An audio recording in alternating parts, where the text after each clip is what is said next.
surprising.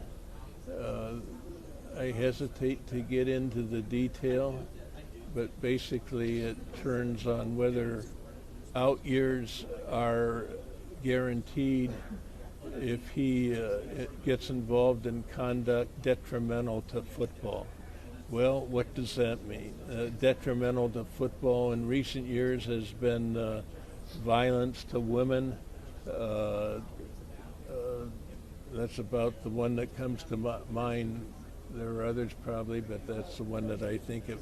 Well, if we get a player who gets involved in something like that or does something that is just unacceptable, guess what? I don't want to pay him.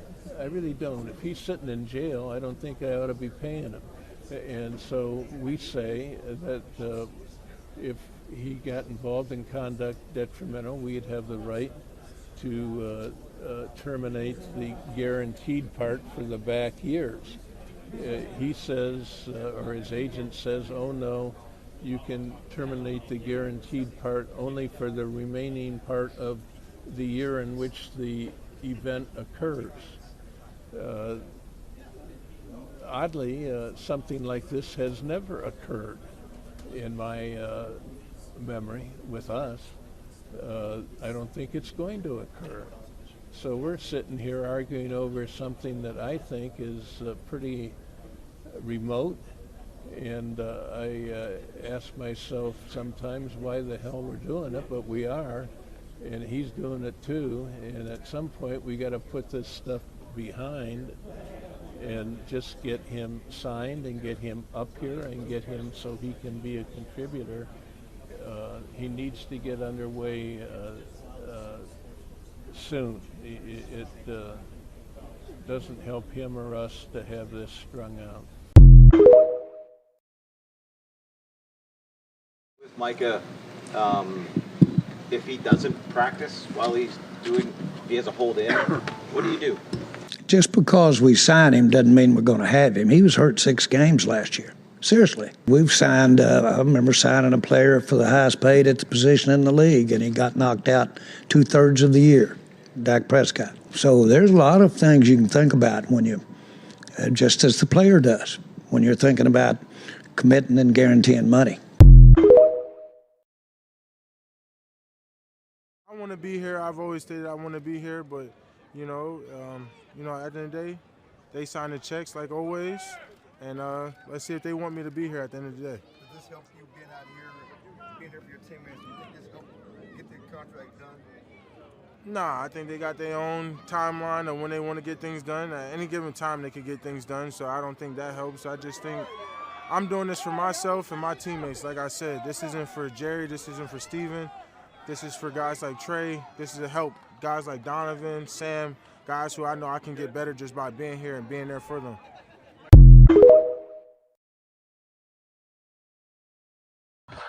All right, early ride to the gym. We're gonna talk about NFL potentially selling off assets like the Redzone, the ESPN, to kind of make it kind of seem like a monopoly. Micah Parsons commented in it off, and we'll start off with Shemar, Stewart, and Mike Brown. Like I said, I was volunteering all week, and now I'm going back to work. So y'all should be able to kind of get a regular schedule of videos or whatever. But so yeah, I mean, what happened was basically every other draft pick didn't have to sign his clause. That Mike Brown, the Bengals owner, wants Shemar Stewart to sign a clause basically saying if he get in trouble, the rest of his guaranteed money in his contract is voided. He said, I shouldn't be paying you if you're sitting in jail.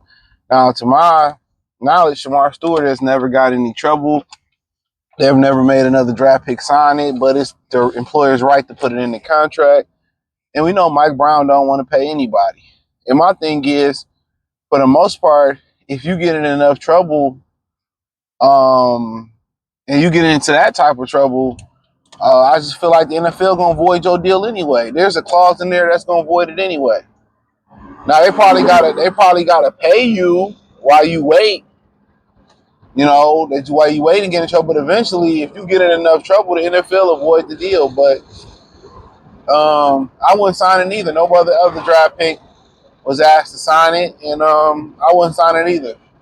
I mean, and plus, who want to go to Cincinnati? I mean, when it boiled down to it, when you get to Cincinnati, uh, when you get to Cincinnati, and then your 5 years is up, then you got to fight for your money. So for Shemar Stewart, it's probably best, re-enter the draft next year and just get away from Cincinnati.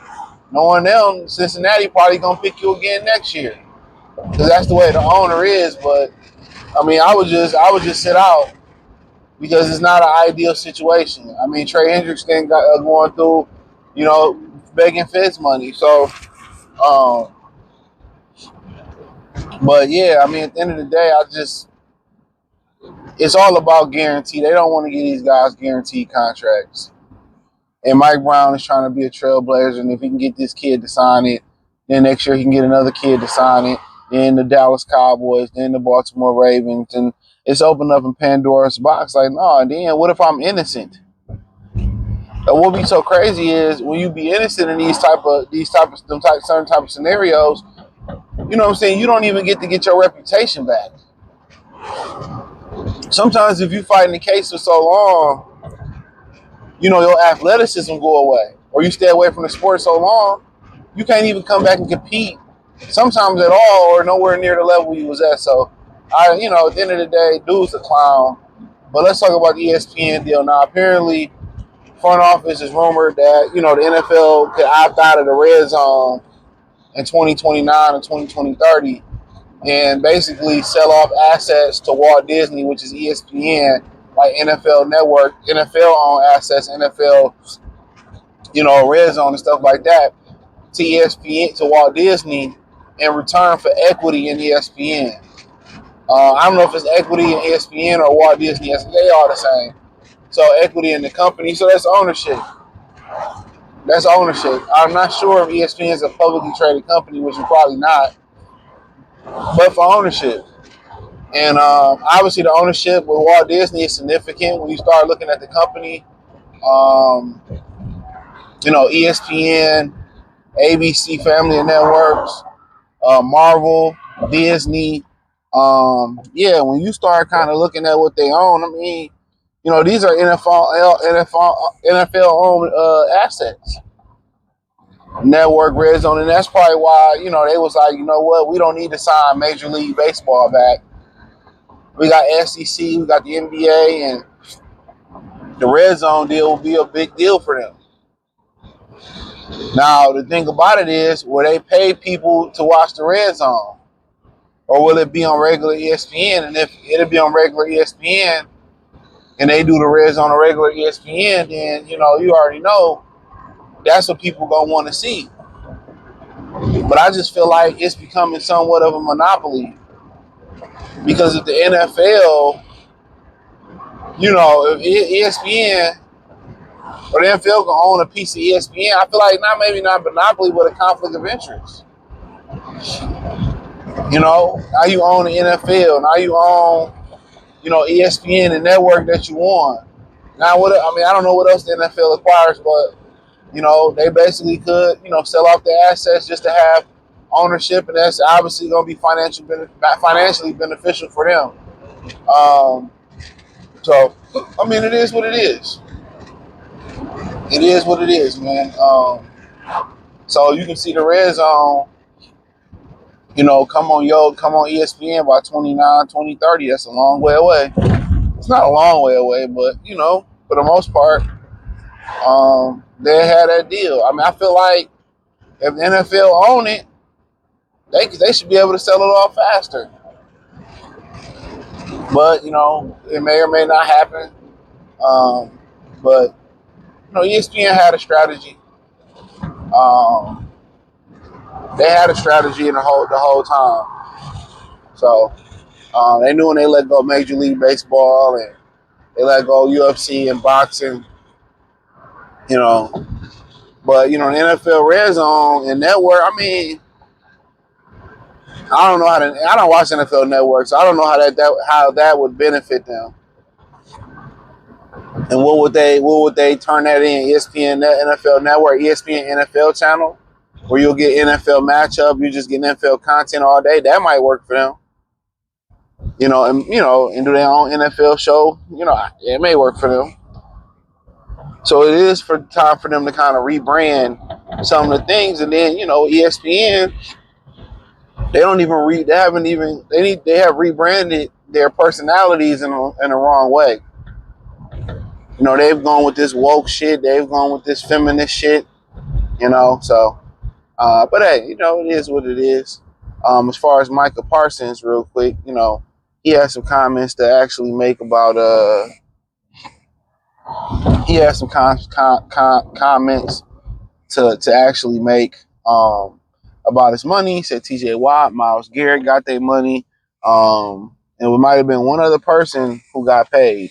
And he basically said that he showed up to practice. Dallas should take care of their guy. Most people feel that Dallas will pay him, and